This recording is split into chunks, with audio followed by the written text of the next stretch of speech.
Vasudevaya. Om Namo Bhagavate Vasudevaya. Om Ajnanatimirandhasya Jnananjana Shalakaya Chakshurunmilitam Yena Tasmai Shri Gurave Namaha.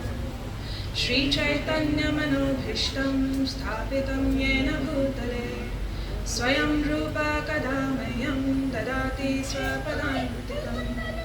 Namo Vishnu Padaya Krishna Prishtaya Bhutale Shrimate Bhakti Vedanta Swami Niti Namine. Namaste Saraswate Deve Gauravani Pracharine. Nirvishesha Shunyavadi Paschatya Deshatarine. Jai Shri Krishna Chaitanya Prabhu Nityananda. Shri Advaita Gadadhara Shri Vasadi Gaur Bhakta Vrinda. Hare Krishna Krishna Krishna Hare Hare. Hare Rama Rama Rama Hare Hare. Shri Prabhupada Ki Jai.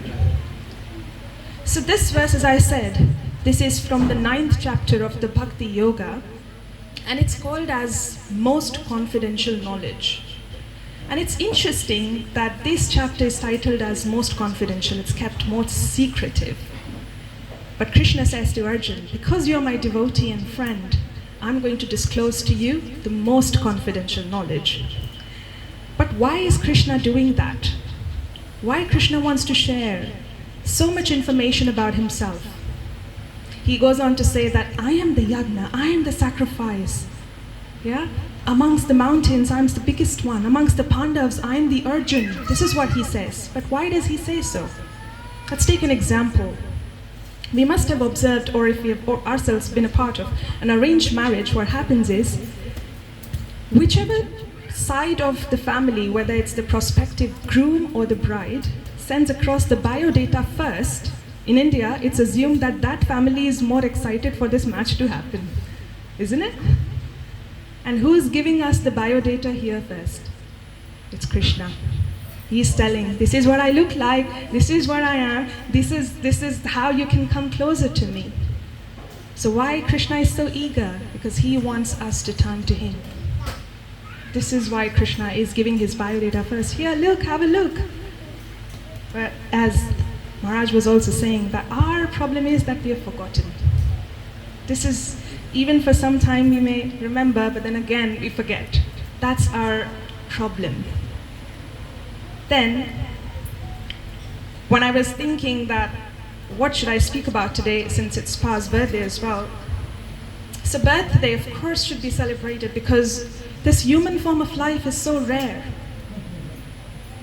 There are so many species of life, but this is why we are given this human form. Is it just to live like animals? Eat, sleep, mate, defend, that's it? If you're richer, you get with more facilities and more money. But essentially, it's the same thing. So this is a good opportunity for us to contemplate on why birth in first place, why human form of life in first place. And in Vedas, in Upanishads, this is what the first question that is recommended for us to ask, and that is Athato Brahma Jigyasa. We must know why we are here. Until we ask that question, our journey as a human being isn't complete. And this is why we constantly feel the pangs of pleasure and pain again and again. And this is why the spiritual life matters. So society rests on 4 pillars really. One is cleanliness, austerity, mercy, and truthfulness. This is what they say that society rests on. But Kali Yuga rests only on one of those, and that is truthfulness. This actually surprised me. How many of you believe what the politicians say? They're leading us. How many of you believe what the newspapers say? How many of you believe what I say? So how come Kali Yuga is resting on one leg, truthfulness? Where is that truth? That truth is within the scriptures. Shastra. Shastra contain the knowledge, the light in this darkness of Kali Yuga. So we turn to Shastras. Otherwise, we can keep on talking. Somebody might have one opinion, the other person might have one opinion, but what is the conclusive opinion? What is the essence? What is the Vedanta Sutra? That is within the light of the Shastras. This is why Kali Yuga rests on truthfulness of the Shastras. In Bhagavatam, Srimad Bhagavatam, it said, Krishne swadhama pugate dharma jnana divi saha kalo nashta drisham nesha puranarka dhunoditaha. This means that when Krishna leaves, with him leaves the knowledge and religion. But then Krishna is our father. Can I leave my 3-year-old alone for even 30 minutes alone by himself? So how can Krishna leave us alone? No, he leaves something behind. And what is that? Shastras. So there is no difference between the words of Krishna spoken in Bhagavad Gita and Krishna himself. As a Supreme Father, this tendency of a protectiveness that we experience as a parent, this comes from the Supreme Parent, Krishna. He is equally anxious. How my children are going to survive Kali Yuga? So he leaves behind the Shastras, that this is what they can turn to. But Krishna knows us just as a parent knows the child. That okay, he's going to have some tantrums with his meals, he likes this, likes not, he doesn't like that. So Krishna knew we are going to make excuses. And no, I'm so busy, or I've got that excuse or that excuse. So Krishna is very smart. He prepared all of that. By the way, am I audible at the back? Okay. So he dispels these excuses, these doubts, and he does that through Arjuna. So what I'm going to do is, of course, I can't cover all of it. It's really lengthy to go over all the chapters of Bhagavad Gita, but I'll try to cover as much as possible, probably through just the first 3 chapters and just the gist of that.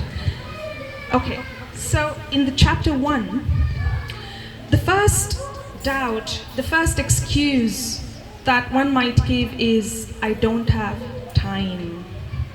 How many of you experience that? I don't have time. It's too much. We have job, we have family, we have responsibilities. But let's look at Arjun for a while. Arjun has a job to perform. Arjun has a family to take care of. Arjun has the worldly duties to take care of that extend way beyond the family as well. And all of that, despite all of that, right in the middle of where he actually has to perform his job, he takes a pause. And this is for us to learn. What does he say when he wants to take the pause? That Krishna, take my chariot to the middle of the battlefield so I can see.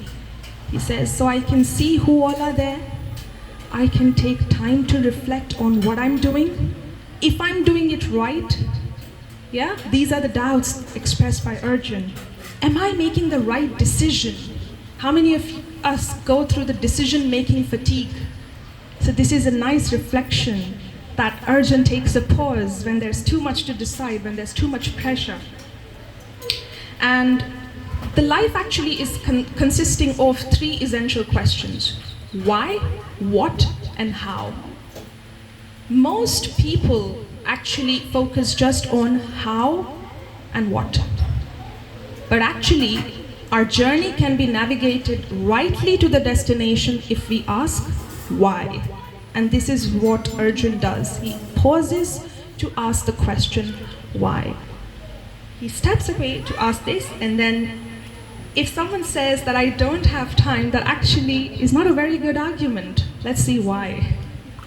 Because it's not about having time, it's about making time for things that are really a priority for us. Even if you look at the example of Ayurveda, the science of digestion, how does it work? So we need to have half of the stomach filled with solids, quarter with liquids and a quarter should be left for air so that the fire of digestion can take place. If we fill our life to just with solids or just with liquids and nothing, really nothing, no room for contemplation, no room for spirituality, then the digestion, the nourishment is not going to happen. So this is why that pause is important. There was once a story that there was a woodcutter who was very happy to see that on his first day of his job, he cut about 150 trees. And he was like, I'm going to do more next day. Surprisingly, he cut only 130 trees the next day. Third day, he cut only about 40 trees, and he was really disheartened as to why am I underperforming with every passing day. And then came a man and he said, why are you so upset? He said, I began with cutting 130 trees and now I'm down to about just 40 trees and I don't know why is that happening. And the man said, did you take out time to sharpen your axe? And just when he did that, of course, there was more productivity.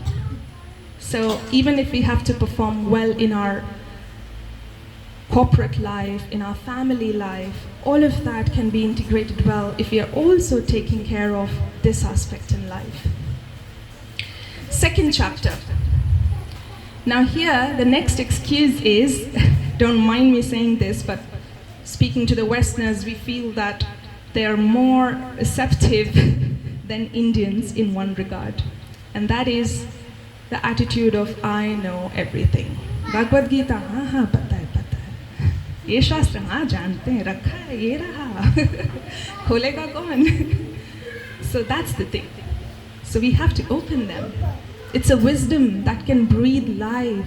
We have to open the pages. We have to start to live those pages. That's how it starts to breathe life. It's not a wisdom just meant to be kept like that. And let's also look at, again, the example of Arjun. Who could have understood dharma better than Arjun? Who could have received more spiritual instructions than Arjun, who's surrounded by Bhishma Dev, who's surrounded by Dronacharya and such exalted spiritualists? Who could be more pious than Arjun? But still, what does he say? What does he say? But Krishna chose to speak to Arjun, and we'll come to that. Why not Yudhishthira? So, still, even despite all of his caliber, Arjun says, Krishna, I'm confused. Krishna, I want your help. I need your help to guide me. Krishna, I don't know what to do in the next moment of my life. Despite all of those qualifications, Arjun does that. Remember, he is Gudakesha. Socrates, who is a Western philosopher, he once said that my only wisdom is that I know that I don't know anything. For one moment, I want you to kind of visualize something, and that is, imagine there is a circle of knowledge. So one part of that circle is actually the things that you know that you know. For instance, I know literature because I've studied that. Then another part of that circle is things that you know that you don't know. For me, that will be quantum physics. And the major part of that circle actually is things that you don't know that you don't know. So this is how limited we are. And this is how unlimited the Supreme Person, the Supreme Krishna, Lord Narayan is. But we have to be open if we have to discover that undiscovered aspect. We have to have that humility to ask, to pause, to turn to that person who can actually guide us in life. And someone said Yudhishthira when I was talking about Arjun. And why do you think, I have a question for you all, why do you think Bhagavad Gita was spoken to Arjun? All the Pandavas were friends of Krishna, very pious brothers. Why do you think it was only spoken to Arjun?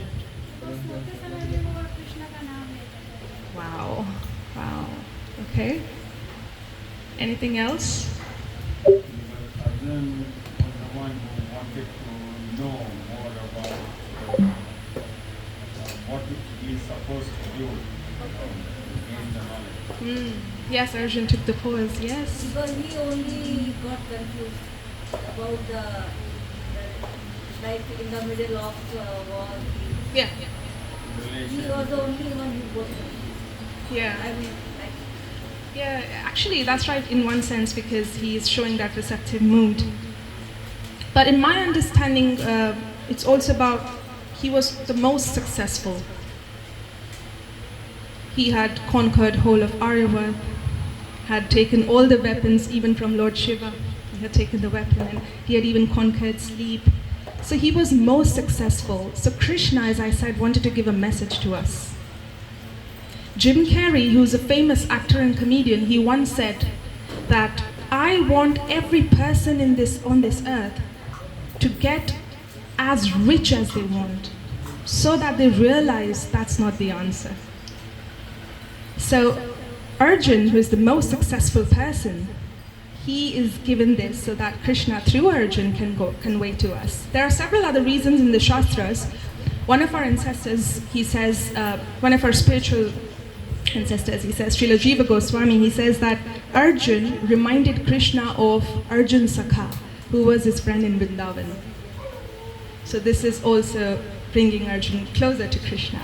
Another reason is, if you look at when Arjun was asked as a benediction by his father, King Pandu, when he wanted Yudhishthir, he had invoked Dharmraj so that he could get Yudhishthir. And he wanted the first child to be really about all the pious things. Somebody said Yudhishthir, and yes, Yudhishthir was very powerful when it came to the knowledge of, just not the knowledge, but also the practice of dharma. Second child, he said, okay, I want another child that should be really powerful. And the third child, something that's beyond power and dharma, just knowledge, is somebody who is favored by God. Amongst the devatas, amongst the demigods, that's Lord Indra. If you've observed the battles of devatas and danavas, demons and the demigods, you'd see that Indra is always rescued by Lord Narayan. Yeah? So we can see that he's always favoring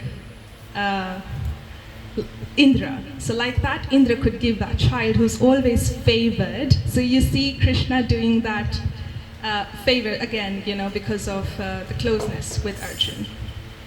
So this was again the desire of Pandu, that I want this third child to be God's favorite, if I may say it in more colloquial words. So this tells us that despite the success, we need the humility, because that unlocks the potential that we have.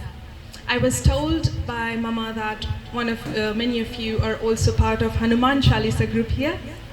Yeah. When Hanumanji, when all the army of the monkeys, and there were about 60 million monkeys in Ramayana, right? And they were thinking who's going to cross over to Lanka first. And they all decided it should be Jambavan, who was in the bear body. And Jambavan, he was revered, old, respected. He said, I'm actually old. I don't think I'd be able to cross over the ocean. Then they said, what do you think we should do? Jambavan said, Hanuman, turn to him. He should go. Until that time, Lord Hanuman had absolutely no memory of his powers. If we kind of go back to baby Hanuman's journey, he was blessed and cursed at the same time by all the demigods, because they had blessed him that he would have this power and that power after the pastime of how he had tried to engulf sun. Yeah? So after that, they also said that he's not going to remember all his powers. So until he met Jambavan. So and Lord Hanuman, he is listening to Jambavan with humility. Arjun is listening to Krishna with humility, with submission. And that unlocks the potential in our lives. That unlocks. Right after Jambawan's instructions, Hanuman not only remembers his powers, exercises his powers with full potential, crosses over to Lanka, and he has no doubt there in his heart. So this is how we should also seek such personalities who can unlock the real power within us. Maharaj was just saying that we are part and parcel of the Satchidananda. How come we are unhappy? Because of the material covering of the body. Our soul is part and parcel of Krishna, or part and parcel of the Supreme Personality. When He's eternally happy, of course our souls are happy. This is why, but due to the accumulated karma of the previous births, we experience this pain and pleasure. Third chapter, I'll be quick, I promise. Any questions so far? What I plan to do is I open up for questions towards the end, and then we can have more discussion there. In the third chapter, Arjun says, what about the competing responsibilities, which we also experience? I'm a father, I'm also a husband, also a son, also I'm a wife, I'm a mother, all of that. So many competing responsibilities that we might lose focus. We can't be perfect, right? So this is the similar dilemma that Arjun experiences as well. That I have competing responsibilities. How can all of that be achieved at once? Krishna, so Arjun has Kula Dharma, he has Kshatriya Dharma, the Dharma of family, Dharma of Kshatriya, he has Pati Dharma and all of that. And Krishna wants him to perform his spiritual Dharma. So how does he balance? So ultimately it comes to us also about how do we balance our spiritual life with this, right? So Krishna says, don't remove yourself from the battlefield. Is there any point in Bhagavad Gita wherein Krishna is saying, go on a hill and there you can practice your spiritual life?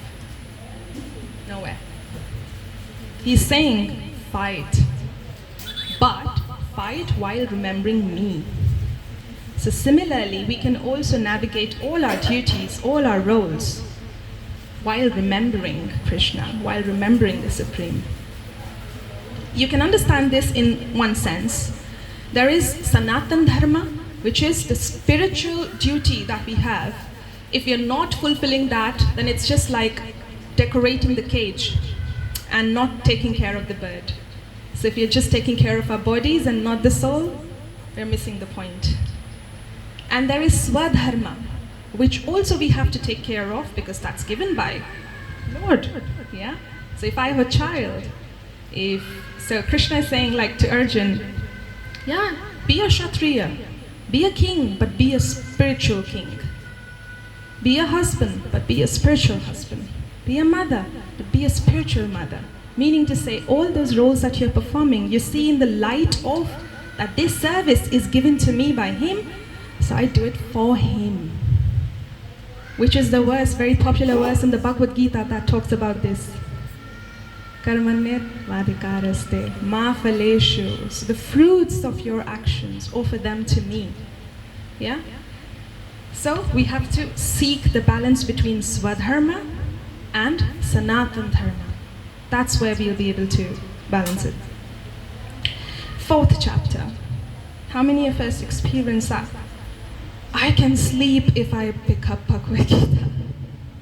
Or I can't read, I'm not a reader. That's my challenge, that's what my challenge is.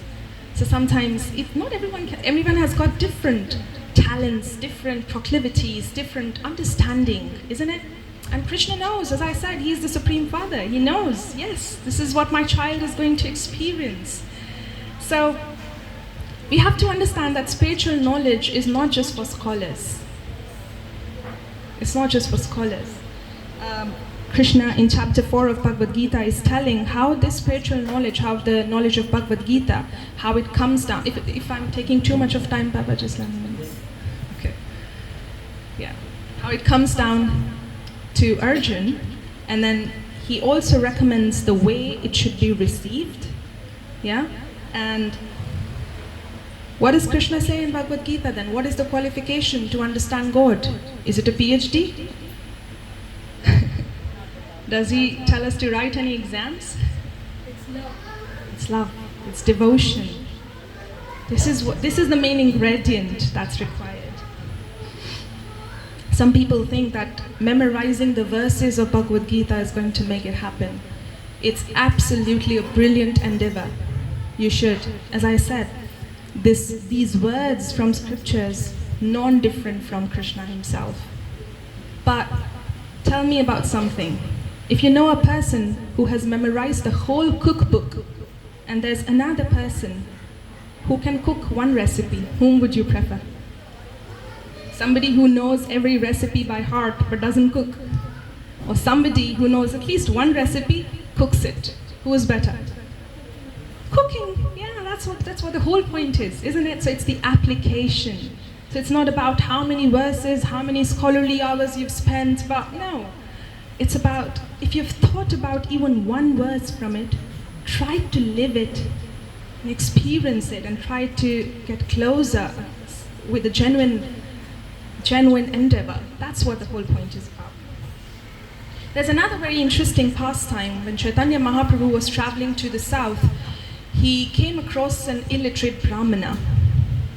Now this illiterate Brahmana, he was reading a Bhagavad Gita, he was holding the actually Bhagavad Gita, and everyone in the temple was laughing at him. Chaitanya Mahaprabhu reached out to him and he said, "Why is everyone laughing at you?" He said, "They are laughing because they know I can't read anything. So they are laughing at the fact that I'm trying to read." He said, "Yes, that's okay, that's understandable, but then what about the fact that you're crying? If you can't read, how come you're crying?" He said, "I picked up this book because my spiritual master said I should read it. This is why I picked up the book, but I don't know how to read. But what really touched my heart is that somebody who is the creator of the whole universe, that person is so lovingly and readily becomes the charioteer of his devotee. I just can't get past this. It's not just that the devotees have devotion, it's also that Krishna has the devotion for the devotees. You should take one step towards him, he takes millions of steps towards you." And he actually says that. You know what Krishna says in Bhagavad Gita? Bhajte mam priti purvakam dadami buddhi yogantam. That means, if you worship me, if you love me with dedication, with sincerity and love, then dadami buddhi yogantam, I will give you the necessary intelligence to how progress further in your journey. So Krishna is saying that, and we have to rely on his words, that he's going to give us the necessary intelligence to navigate through it.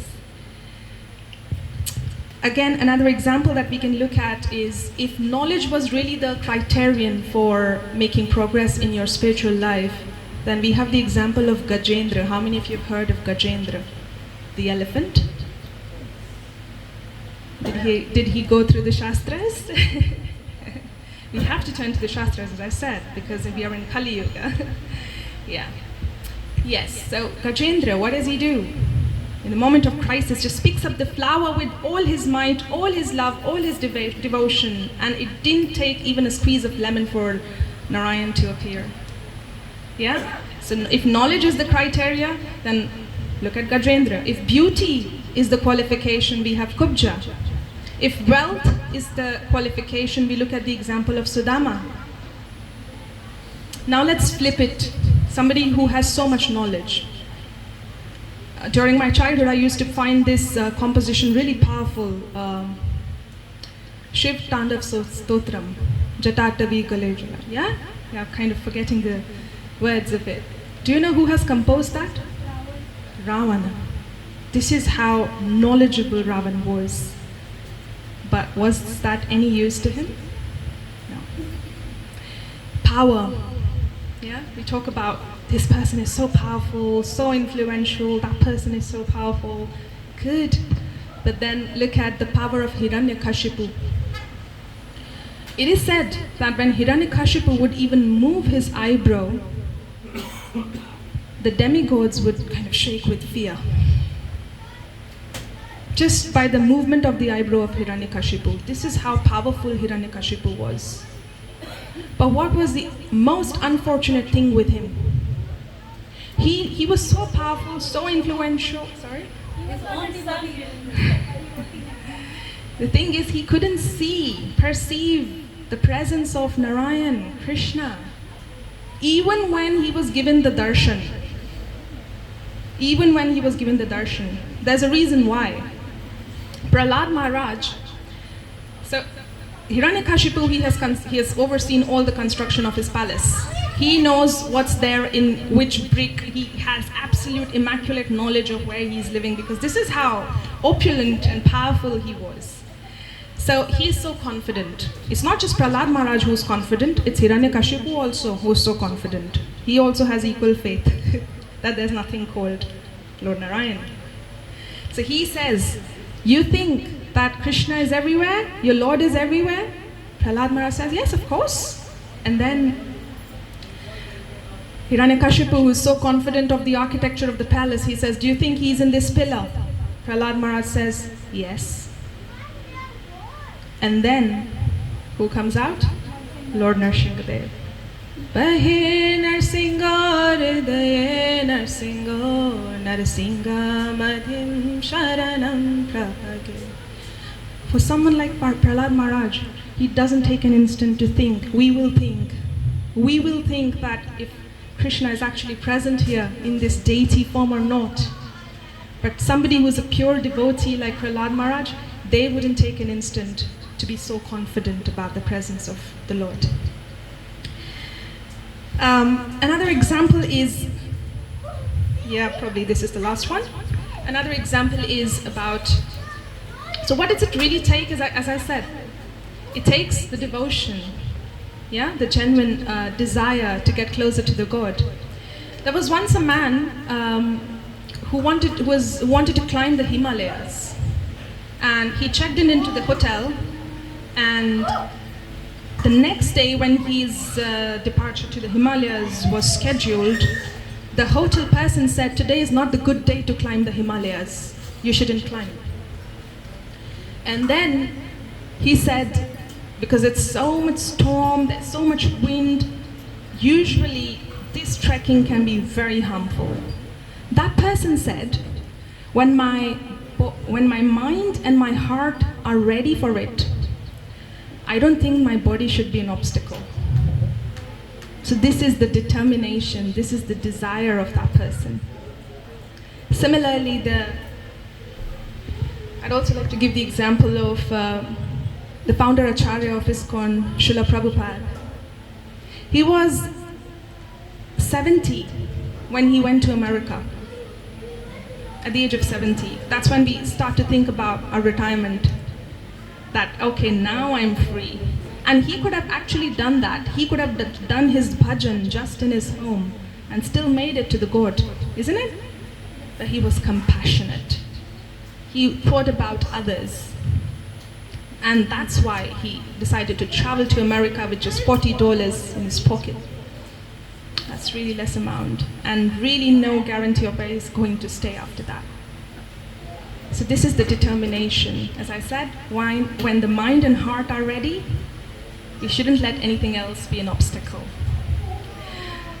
How to bring the mind and heart together, that actually can be a question, and Arjun asked that question. Arjun says, how can I control the mind? How many of us feel that we have the naughty monkey in our heads? How to tame that naughty monkey. Krishna says something very interesting at this juncture. Krishna says, when that happens, it's interesting to note that Krishna is not saying if that happens. That means Krishna knows this is not something that may or may not happen. Krishna knows it will happen. So if it is happening to Arjun, who are we? So Arjun is teaching through his example. The whole point is that it can get through to us. So Krishna says, when that happens, bring it back. So we have to control the mind, we have to purify the heart. And are we capable enough to do that ourselves? No. As I said, we are very limited, so we have to rely on the bhakti. We have to rely on chanting the holy names. Hare Krishna, Krishna Krishna, Hare Hare, Hare Rama, Rama Rama, Hare Hare. Yes, that's the key. This is Cheto Darpana Marjanam. That means this mantra cleanses our heart. As I said, we have accumulated so many sins across our lives and helps us control the mind. So this is how we bring together the mind and heart. It's interesting to note that Prahlad Maharaj was saved with the, let me say more colloquially, with the physical presence of Lord Nrsimhadev only once. Before that also, his life was endangered by his father so many times. He was thrown in the pit of snakes. He was thrown in that. He was thrown off the cliff. And what helped him before that? The name. Even before Lord Nrsimhadev appeared, the name of the Lord helped him. So this is how chanting the holy names can really help. With this, I'd conclude here. If anyone has any questions or any points of reflection.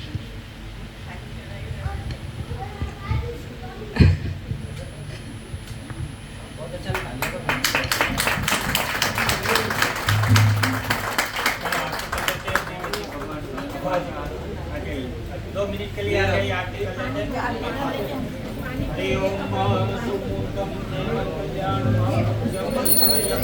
निर्विघ्नेन सुखं भवतु नित्यं सत्यं